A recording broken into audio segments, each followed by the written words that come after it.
Good afternoon, everybody. We're going to leave a couple of minutes for folks to start to trickle in. We are expecting about 170 folks, if not more. So please be patient, but we'll get started shortly.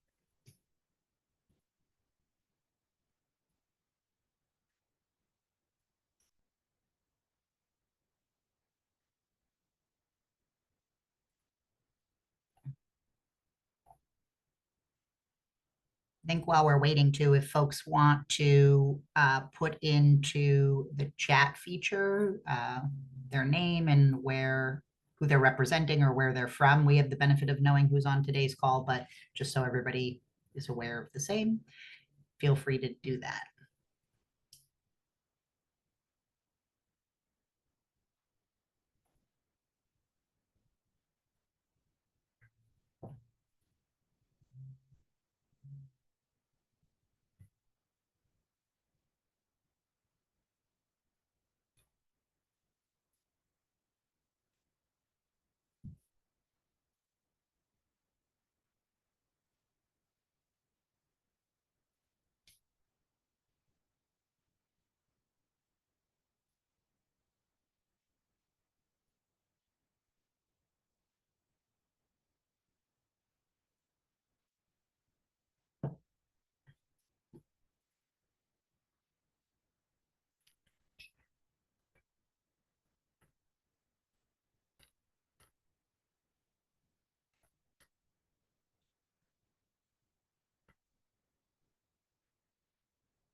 All right, we've given about 5 minutes. So we'll get started in the interest of time and folks will join as they're able. So good afternoon and welcome to today's presentation, Understanding 2025 Land Use Legislation. Before we get started, I just wanted to make a few acknowledgements and a couple of housekeeping items so the presentation moves pretty smoothly. Firstly, we'd like to thank Joelle Rocha for her time and her talent in making today's presentation possible. We were really excited to see the amount of participation that people were eager to learn. So we are pleased to report that we have almost 50% participation from our municipal partners across the state who are integral in helping implement the legislative changes that have been made. So thank you for attending today. We also wanted to acknowledge that we are joined by several representatives of our federal delegation, as well as the Attorney General's office, members of our General Assembly from both the Senate and the House, and a number of our state agencies and departments. And so thank you for participating as well. We really do appreciate your attendance. So as the name of today's session connotes, we are going to be focusing on the legislative changes that occurred in 2025 and hopefully expanding people's understanding of what the bills do and don't do. we had a number of questions submitted in advance. So thank you for folks who did that. So just so folks know how we're going to do the run of show here, we'll go through the presentation and have a Q&A session at the end. We'll answer the submitted questions and then take questions live in the chat feature. So we did receive a number of questions regarding what was coming in 2026. So I do want to be transparent in saying that we are not doing this session in conjunction with the speaker's office, so we aren't able to offer any information on that. But we are excited to see what's coming in the 2026 session and look forward to working with many of you. So with that, I'm going to stop talking and hand it over to Joelle Rocha. Hi, everybody, and I apologize in advance. I don't normally sound like this for those of you that know me. I am battling quite the cold, so I will try to keep my coughing fits to a minimum. But I want to thank Housing Network for doing this, and it's great to see a lot of familiar names and faces here today. So I'm going to dive right in to, there were 10 bills that passed, and we're going to focus on those known as the housing package. The ones that are effective immediately is what we're going to talk about first. And some of these bills today, two in particular, we're going to get into some real depth too. Some of them are, a basic overview. And, happy to answer questions. There were, like Melina said, there were some submitted already, so we'll try to capture those in going through these.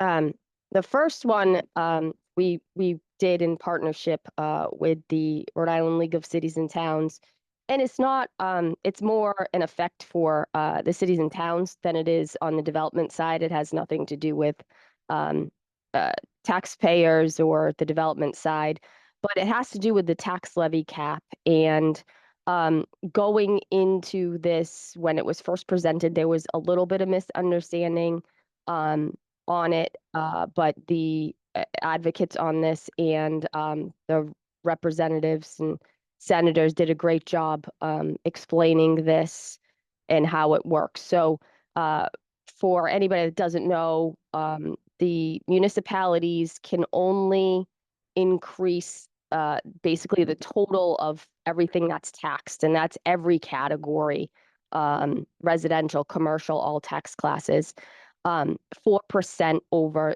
up to 4% over the previous year. And so what this bill does was allow a category for new housing to basically, for a 3-year period, to not count those assessments, to not count towards that 4% increase, so that the taxes for those units can be phased in over time.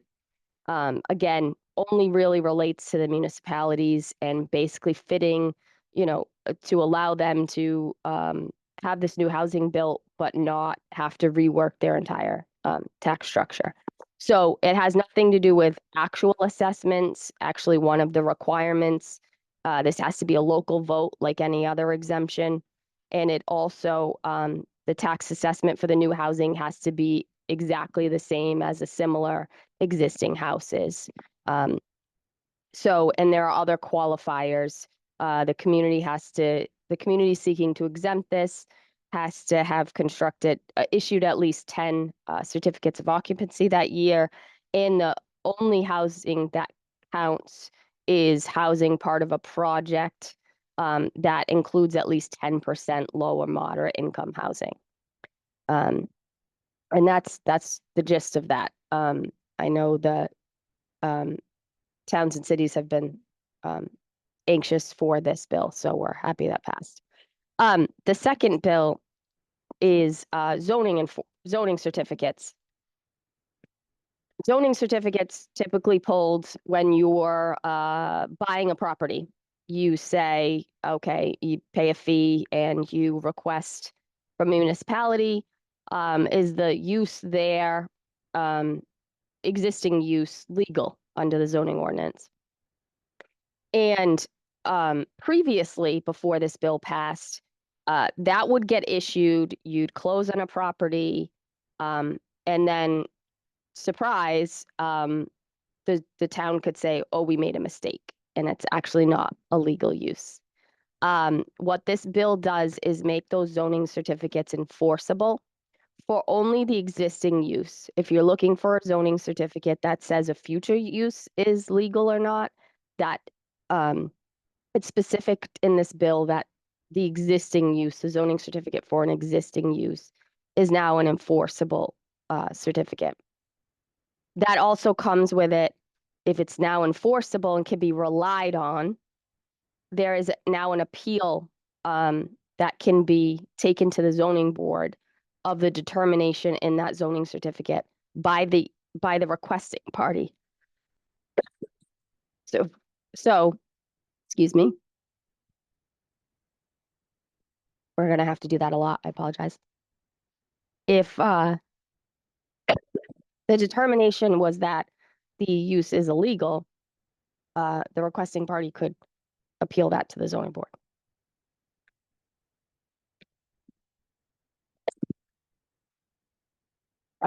Another bill that passed, and this is built on legislation that has occurred the last couple of years, which put e-permitting in place, beginning with, I'm sorry, beginning with building permits, and then last year transitioned to planning and zoning, which comes online pretty soon. And now coming online, some have come online already, but this applies to state agencies, the permitting state agencies, DOT, DEM, and CRMC. If they haven't come online, they will be online by next October. A fourth bill included some housekeeping amendments to the state building code regarding quorum to the State Building Code Standards Committee. Most important in this legislation, and this is a couple years in the works, was that the residential code, the residential building code, will now apply to up to 4 dwelling units. Previously, it applied only to 1 and 2 unit dwellings. Now it will be for 4. I know there are questions about that. What I've heard as recently as last week is that the committee and a subcommittee is working on regulations to implement this because a lot of people are eager to build that small density, the lower density type of buildings, and are looking forward to this being in place. So those regulations should come out fairly soon. I know they're being looked at now. Probably one of the biggest bills this year, and the other one effective now, is what we called it the State House technical amendments. This includes this year clarifying items by way of people weighing in from the municipal side to developer side, the advocate side, and this all went into this year's technical amendments. There are some substantive changes, which we'll get to last. But the clarifying changes of note, there were some changes that needed to be made language-wise to ensure unified development review applies to development plan review. Just some cleanup on that language. And then one thing that seemed to always be the case, but apparently we needed some clarifying language, is for certificates of completeness for applications. The certificate can be granted or declared incomplete only based on the checklist the municipality has, or if a decision, say you're at the next stage of review, preliminary plan, and master plan had a few conditions on it. The certificate of completeness process looks at, did you submit the checklist items and any items that were required from a previous stage? I apologize again.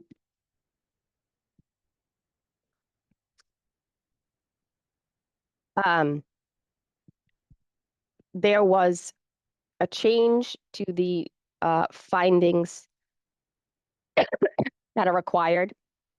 There is one statute that sets forth the standards for all for all land development and subdivision projects. And this change to the standards was with respect to administrative minor. That says subdivisions, but it also includes land development projects. So that in that case, those are projects that comply with zoning. They are administrative because of that. They are subdivisions on an existing road that comply with every piece of zoning. Or land development projects that comply with all the zoning. So that in the administrative process, there are only 3 standards to meet for those projects. Pre-applications are now optional at the request of the applicant. Excuse me. And I know this cough's really annoying. The comprehensive plan. Previously, the law only allowed town or city to amend their comprehensive plan up to 4 times. And this amendment allows additional amendments to the comprehensive plan based on amendments that are necessary to promote new housing. So there's an unlimited number of amendments that can be made during the period that the comprehensive plan is effective, if it relates to new housing. Another important change is when the laws were passed the last couple of years, it allowed for unified development review for, let's say, subdivisions that may have not met dimensional requirements. And there was an ask, and what became law was one of the standards for dimensional variance is you can't create the hardship. Well, if you're subdividing and you need relief on the lot size or the a setback, there have been communities, I guess, that said, well, you're creating that hardship. And that's consistent with some of the law on this issue. That finding has been taken out for purposes of projects that are going, or subdivisions submitted under Unified Development Review. And only those projects. If you need a regular dimensional variance, that's still applicable. A lot of times projects, for all of us that are in this field know this, request waivers of legal documents and state permits to final plan. State law now sends those over to final plan, so they're now part of the final plan checklist and not preliminary plan. That doesn't affect, you can submit them and you could start the process. I often tell clients to get into DEM as soon as possible, so that you know what, if there's going to be any additional restrictions. On that note, the question has been raised, okay, but if you get a state permit back and it changes your project, what's going to happen is if it's whether it's a major or minor change, which is defined locally and determined by the planner in that district or the administrative officer, you may have to go back a stage and go back to the planning board to get that modified or get it modified administratively. But those permits and legal documents are now required at the final stage.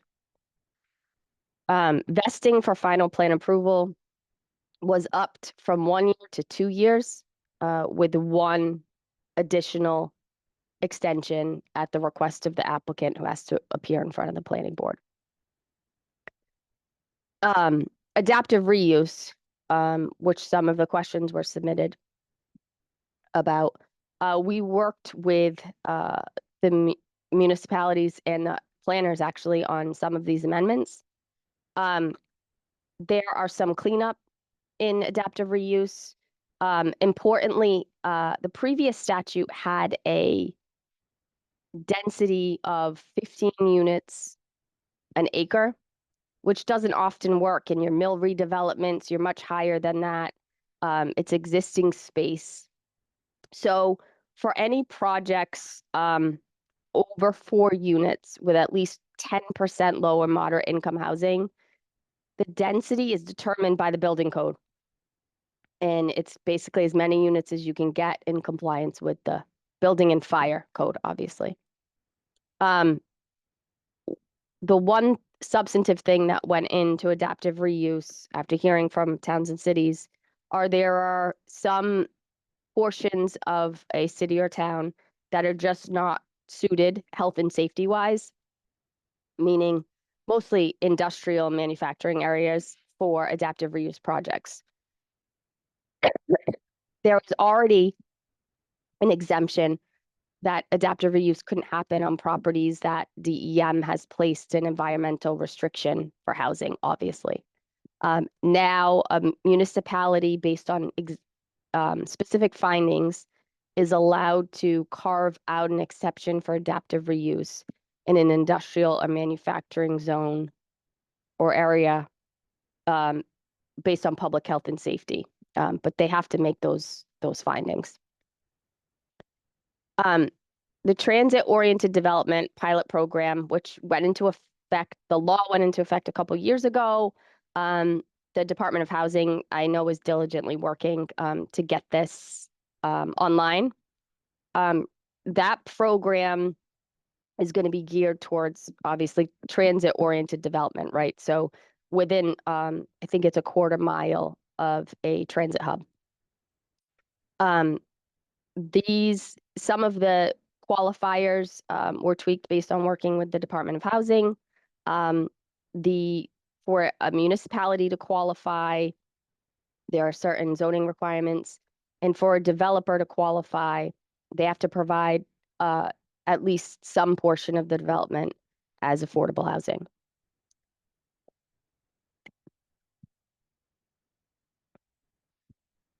Inclusionary zoning, no real substantive changes, some technical changes. The number of bedrooms for an inclusionary zoning application can't be limited to less than 3 per dwelling unit for single family dwellings. This language mirrors the comprehensive permit language that went into effect a couple years ago. And the other one is really for your coastal communities like the South Kingstowns or I believe Narragansett has some of these special management areas that CRMC regulations already limit the density to, let's say, 1 unit per 80,000 square feet. That you can't override that density by one of these processes. So in turn, inclusionary zoning does not apply to those areas because you can't get a density bonus.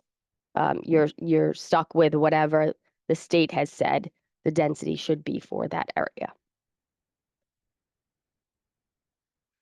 Modifications did not previously apply to modifications of lot area. They now do. And there is a new type of modification, a neighborhood character-based modification, which we'll talk about in a minute.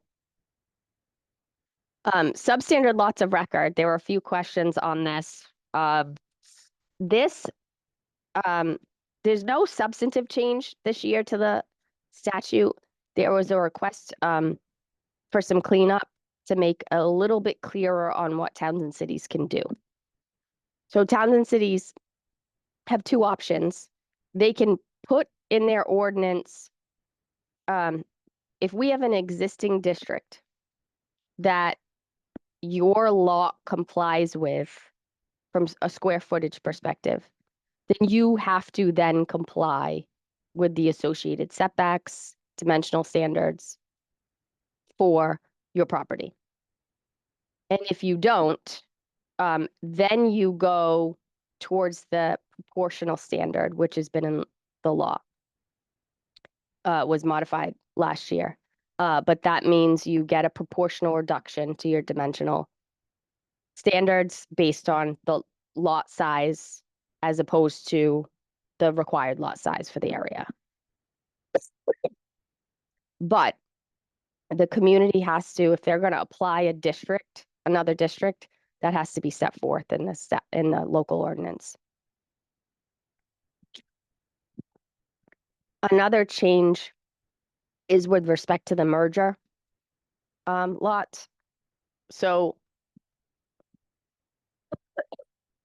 previously, lots aren't required to be merged if they are the same size or more than 50% of the lots within the 200-foot radius. And there was a question that came out, oh, how do you determine that? And each community really did their own thing on how you make that work. What is now required is a compilation plan from a licensed surveyor, and that plan is defined in the surveying standards. That plan looks at title and plat maps and all sorts of things, but you'll need that to determine whether your substandard lots have merged or not. So you need a compilation plan from a licensed surveyor.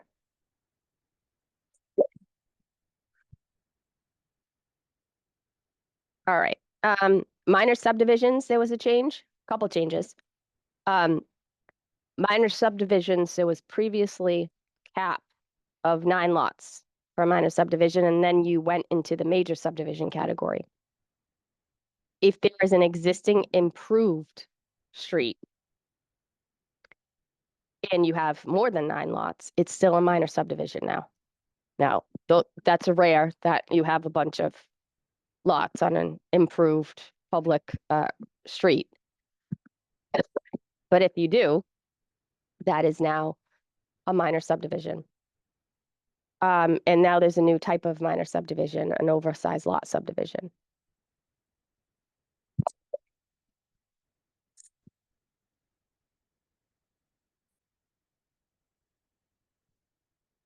On that note, there are 2 tools in the technical amendments: oversized lot subdivisions and neighborhood character-based modifications. They are both based on what's in the surrounding area, what's consistent with the surrounding area. So these are new tools for development of individual lots. And with the concept that development has to be consistent with what's surrounding it. Oversized lot subdivision is similar to a merger or unmerger. There's no great technical term for, we use unmerger. Same idea. If you're in a development that has 10,000 square foot lots, and somewhere along the line that was rezoned to 40,000 square foot lots, and you have 40,000 square feet, 40,000 square foot lot, but at least 50% of the lots within the 200-foot radius are 10,000 square feet. Then you, based on some other requirements you have to meet too, can get a subdivision, a minor subdivision, for those to have 4 lots. Again, it's subject to other technical requirements in the statute. But you count in that 200-foot radius developed residential lots towards that, to see if you can get the 50%. This tool is again based on a compilation plan from a surveyor who will have to determine whether you qualify or don't qualify. Those resulting lots in the oversized lot subdivision likely qualify for maybe a modification or the substandard lot law, which allows you to reduce proportionally the dimensional standards for the resulting lots. So that one is brand new. And I'm sure there'll be questions, whether it be today or going forward on that one. The next is a neighborhood character-based modification. So there are regular modifications, which have a whole procedure. This has a similar procedure, but this is based, again, on consistency with the neighborhood, and it's limited to lot frontage, lot width, and lot depth only. So to be eligible, a surveyor has to determine, not through a compilation plan, but you need an opinion from a surveyor. And the lot has to be for residential use. These are tools for residential purposes only. You get relief under this modification, administratively up to 30%. If you want more than 30%, it goes through a whole regular modification process with public notice. And somebody in the radius can object. But you get up to the average dimension of the lots that are built around you. So if everybody around you has 100 feet of frontage, but the requirement is 150, you can seek a modification based on that. Okay, I'm gonna just take a pause for 2 seconds, if you don't mind.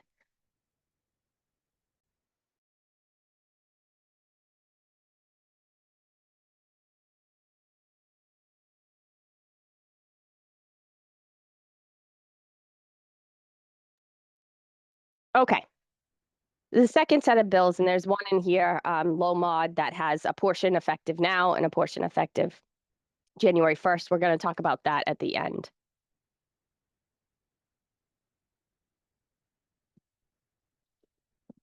The ones effective January 1st include attached single family, which is known as the townhomes bill.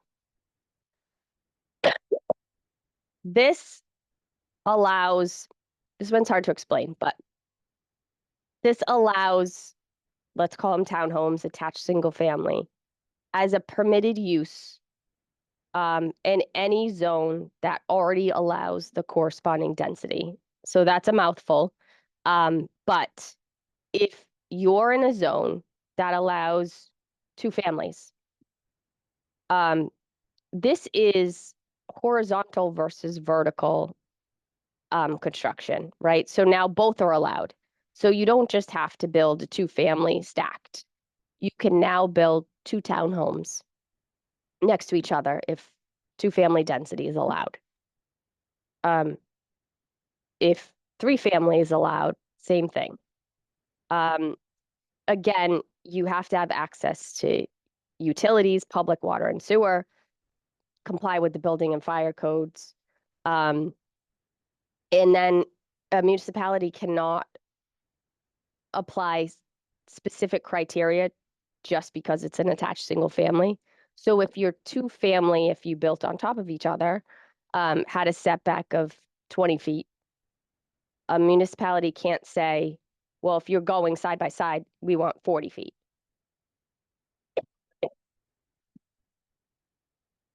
This doesn't mean it's allowed everywhere. So if it's a single family zoning, it's still not allowed.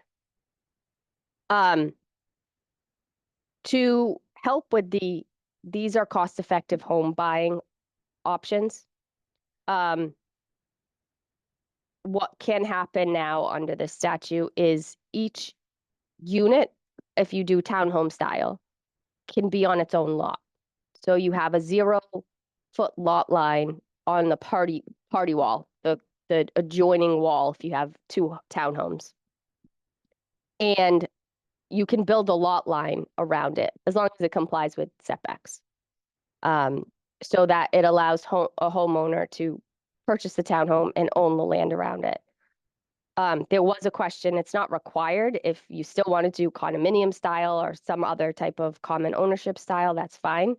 But if these are allowed, then they are allowed to be on their separate lots if they comply with dimensional requirements. And there are, communities can provide, with some limitations, additional standards for these, but they are limited in certain ways. Co-living. Again, effective January 1st. It's this co-living is enabling only. So if a community wants to do it, great. But co-living is essentially dorm style housing, except it's a living space and a bedroom space locked off. What we're seeing around the country is this being used in senior housing, where you want to build that sense of community, but the cost of home ownership as a senior, usually downsizing. So this has come up a lot. I do hope we see some of this somewhere, even if it's in an age-restricted environment. I know, there's pushback on student housing and things like that, but it's been used successfully across the country for young professionals and seniors. So that remains to be seen on who's going to pass an ordinance to enable it, but it's a tool out there for municipalities to use. It can also be applied in adaptive reuse, which is where it's really helpful from a building code perspective. It brings the cost down significantly to have common space areas in those type of adaptive reuse projects.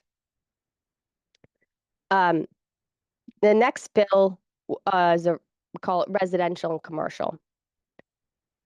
So this is very deferential to the communities.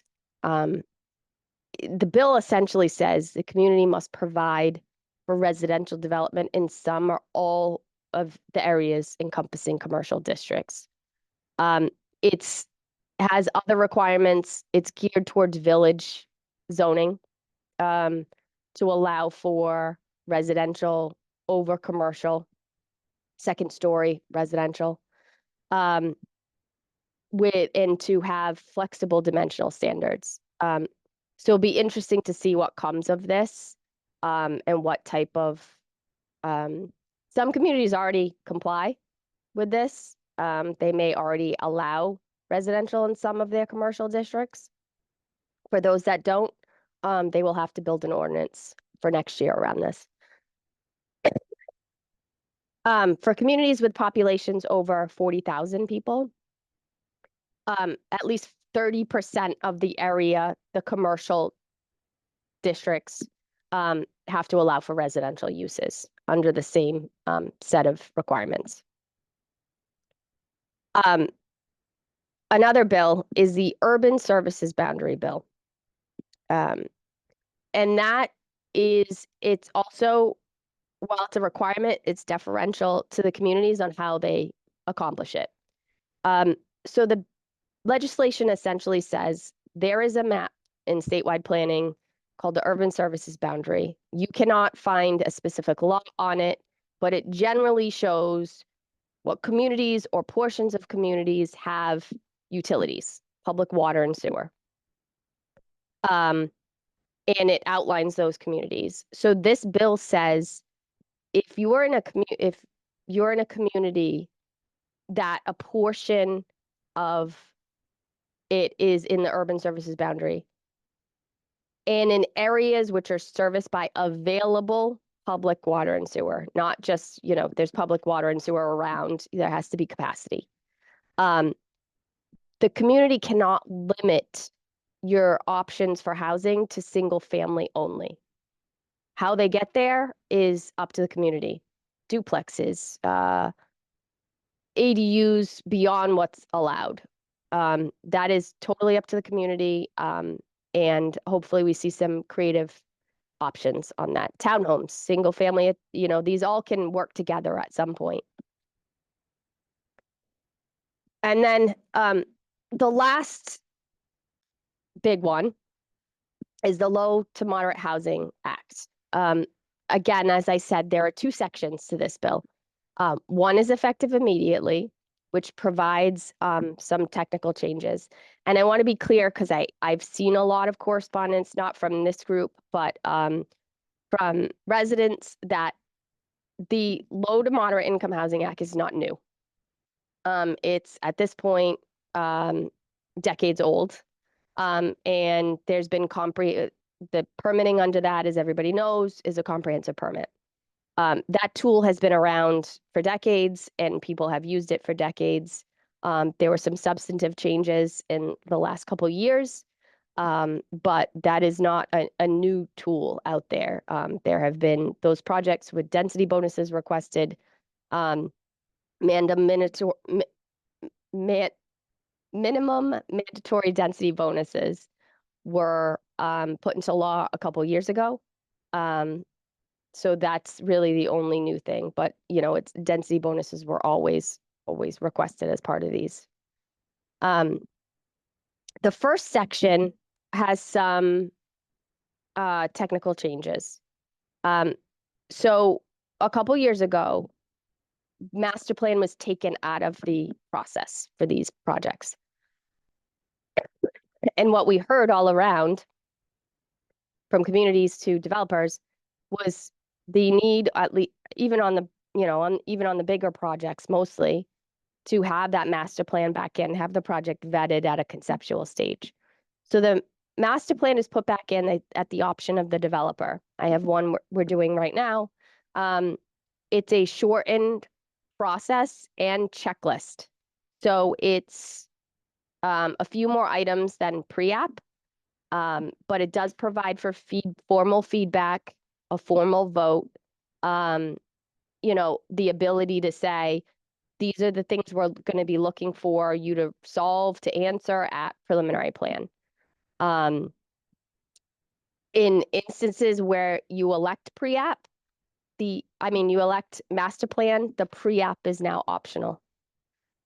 If you go straight to preliminary plan, the pre-app is not optional. The standards were also tweaked. For some reason, the standards, there were two sets of standards in the law. Required findings for approval and required findings for denial. And a few of them reference the comprehensive plan, which wasn't really a basis for denial of a comprehensive permit. So that language is now removed and the findings are combined now. So whether you're approving or denying, there's one set of findings, like in a regular application, that a project has to meet or has to be denied on that basis. The other part of a comprehensive permit there was a lot of interpretation over the last couple decades about is that the low and moderate income housing had to be similar in size and scale as the market rate units. And no one really knew what that meant. I had one case that went to Superior Court that weighed in on integration and things like that, but there weren't really any interpretations of it. That has been modified to say that those units cannot be less than 75% of the size of the market rate units. And that they have to have similar roof lines, window patterns, materials, colors, things like that, exterior. There are additional carve-outs on the standard for age-restricted development. So you could have a mixed development with an age-restricted portion. That's got its own construction requirements. So those are carved out because those are going to be different than a even market rate regular construction home. So that allows some flexibility to build those much needed units into a project. Okay. And now the biggest changes in the low moderate income housing, and I know there was a question on this, was who does the comprehensive permit apply to? So previously, there was an exemption, we'll call it that. I'm not sure that's how it actually was, but it was a definition that basically allowed these projects to be outright denied by communities who reached 10%. And by 10%, I think everybody knows what I mean, but 10% of your housing units in the community are low or moderate income housing. So if you were over 10%, or there was another carve out where 15% of your housing was rental housing. So those communities have avoided the comprehensive permit process until this come January. So the rental exemption is completely removed from the calculation. So those communities that aren't above 10%, period, the comprehensive permit process applies, as do the density bonus requirements, things like that. So the calculations are now communities under 10%, communities over 10%, and they're in two buckets.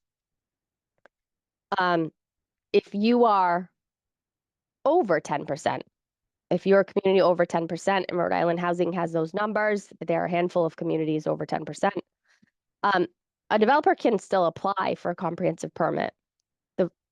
There's flexibility to a community in reviewing that and what they grant for relief. A community can also, over 10%, can also, by council vote, limit those applications to 1% of the total housing stock annually. They also have an additional standard that those projects have to be consistent with the neighborhood or the area. And then it's up to them what type of density bonuses and zoning relief to offer. So there's much more local control and flexibility once you reach 10%. The tool is still available should an applicant elect to do it. For communities under 10%, there's no change other than the rental exemption is removed. All of those communities fall under the laws as it was last year and the year before. But that is, I breezed through a lot really quickly.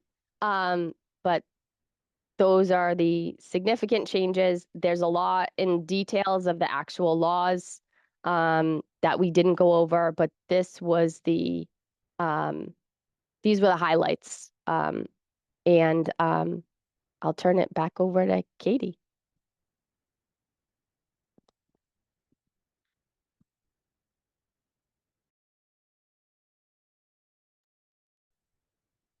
Thank you, Joelle. Thanks for your time and making it through the presentation.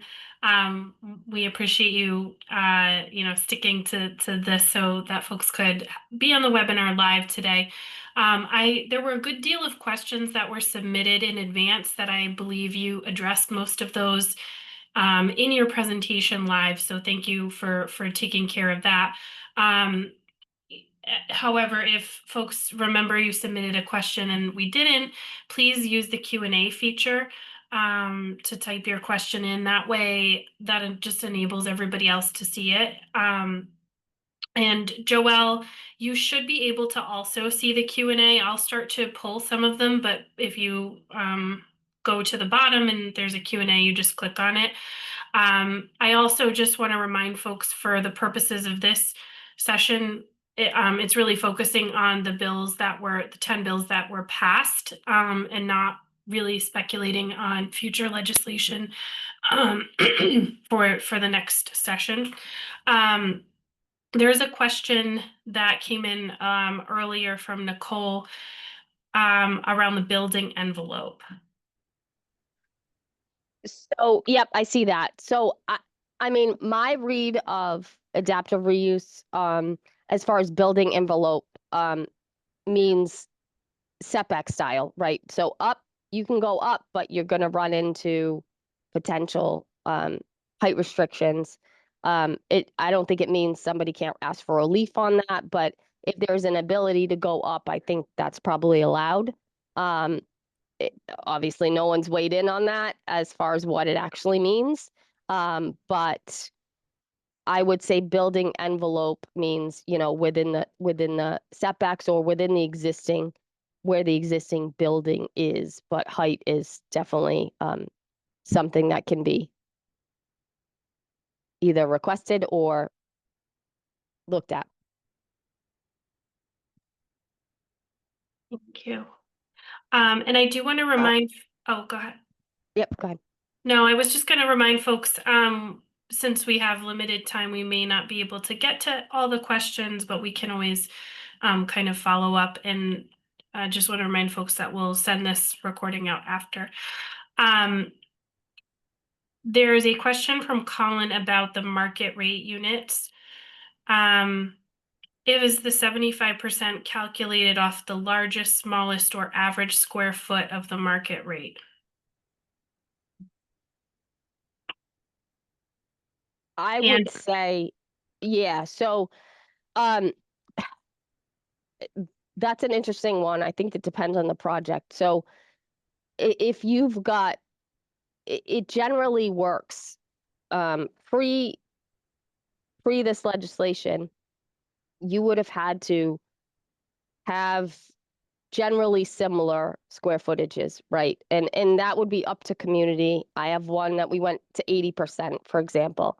In this case, if you've got a large unit, I think you have to have a similar 75% of that large unit.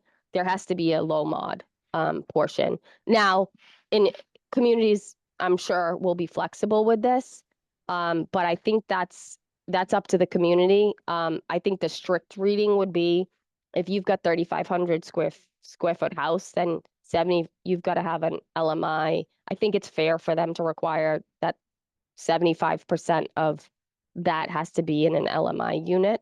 But again, this is up to communities if they want to be more flexible than that or use an average or anything like that.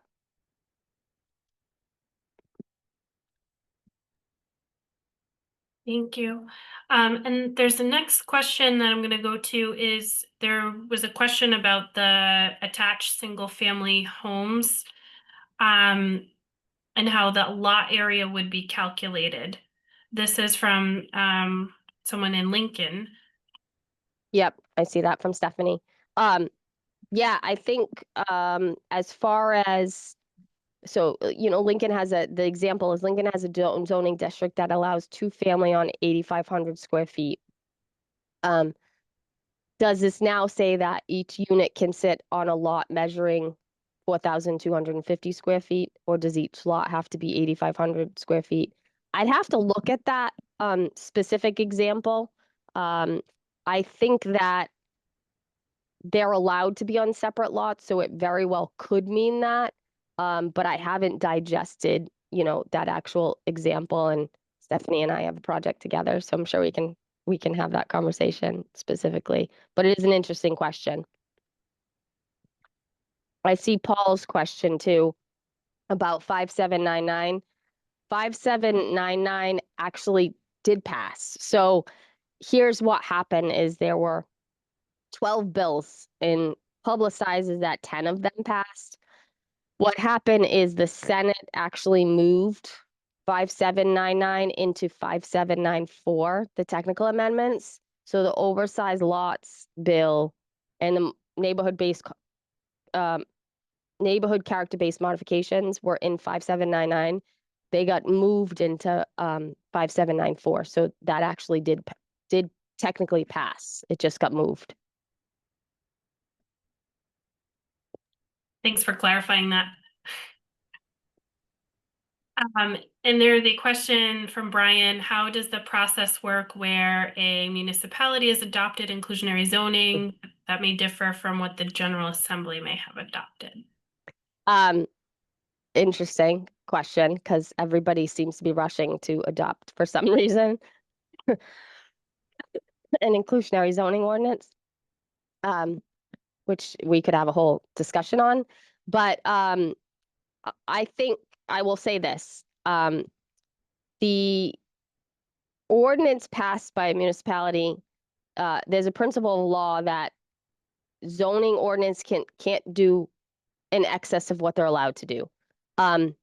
Now, there are probably additional regulations that can be built into inclusionary zoning, but it has to mirror the law in terms of the percentage required and the density bonus, which the existing law, which was tweaked last year, says at least 15% of the project has to be low mod, and you get a 1-to-1 density bonus. But if a municipality requires more than 15%, they have to allow for additional density bonuses. So as long as it complies with the big points, there's probably room for additional regulation, but it cannot be inconsistent with what's in state law.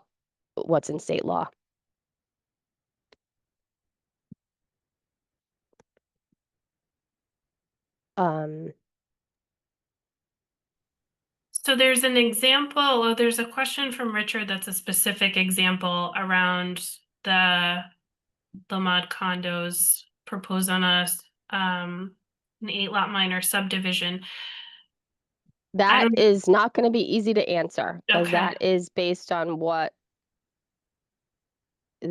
lot of factors. So that's based on what process you're using, what the size of the lot is. I'm not sure the question, because that assumes you're using some type of comprehensive permit or inclusionary zoning tool. I'm not sure that question's completely clear. Let's go to, Sean brought up a question about 5800 and 1090 related to mixed use. So that's an interesting question. I think I had said before. So Sean's question is, for communities that already have village or mixed zoning, are they now required to create objective standards for those existing zones?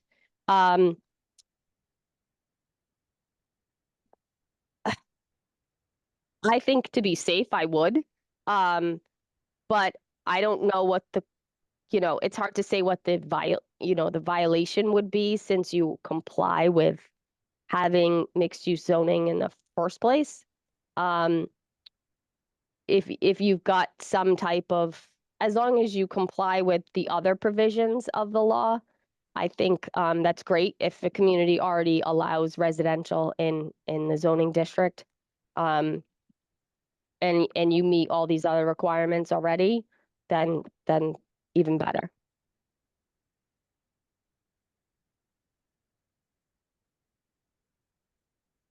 We have a question from Annette on the urban services boundary rule. Does the law mean that the municipality cannot limit development to single family housing anywhere within that boundary? I would say it's not even just the boundary. So if the municipality touches basically the urban services boundary, it's areas where there's available public water and sewer that you can't limit single family. You can't limit the residential uses to single family. Again, what they do with that is up to a community, but that's correct. Thank you. And Richard, I think your question may be in relation to the specific case question you already asked. I think maybe we can talk about what might be maybe some follow-up after this, instead of getting into kind of case specifics, because I think we want to keep it focused on questions specific to the statutes. And there's a lot of variables, as Joelle has said, but thank you.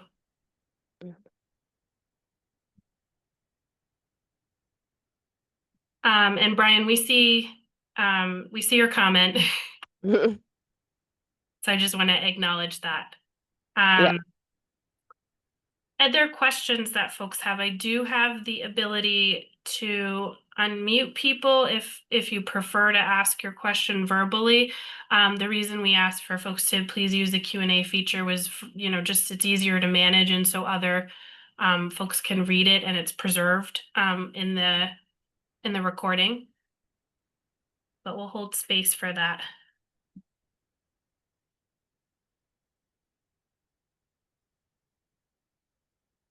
Oh.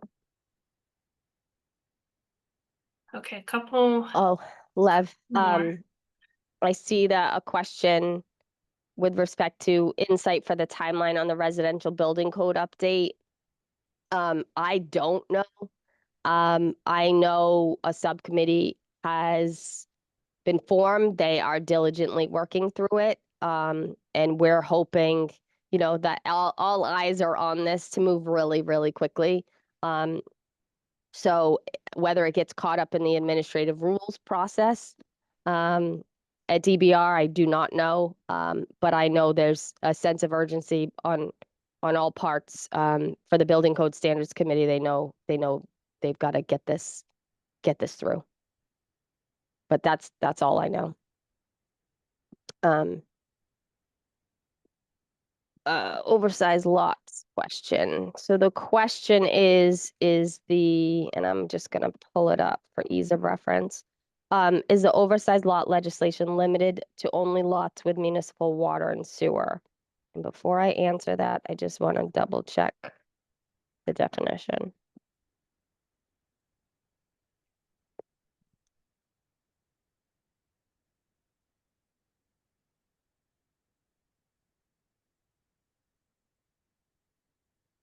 Not necessarily, oversized lots, you have to show you can get a well or you have septic approval. So it has to be, you've got the actual utilities, meaning public water or sewer, or, the ability to get a well or a septic. You've got to meet DEM standards and Department of Health standards on both of those and separation requirements and things like that.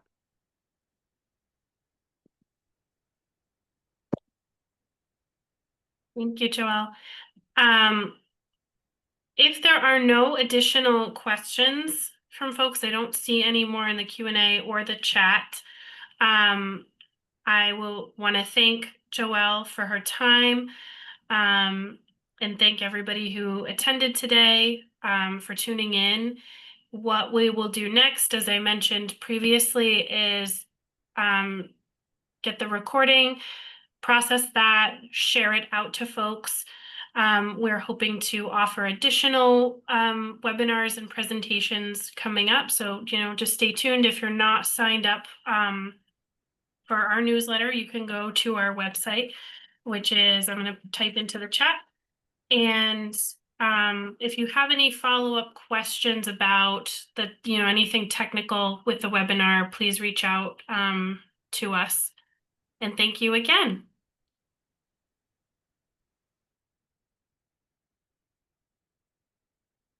Have a great day, everybody.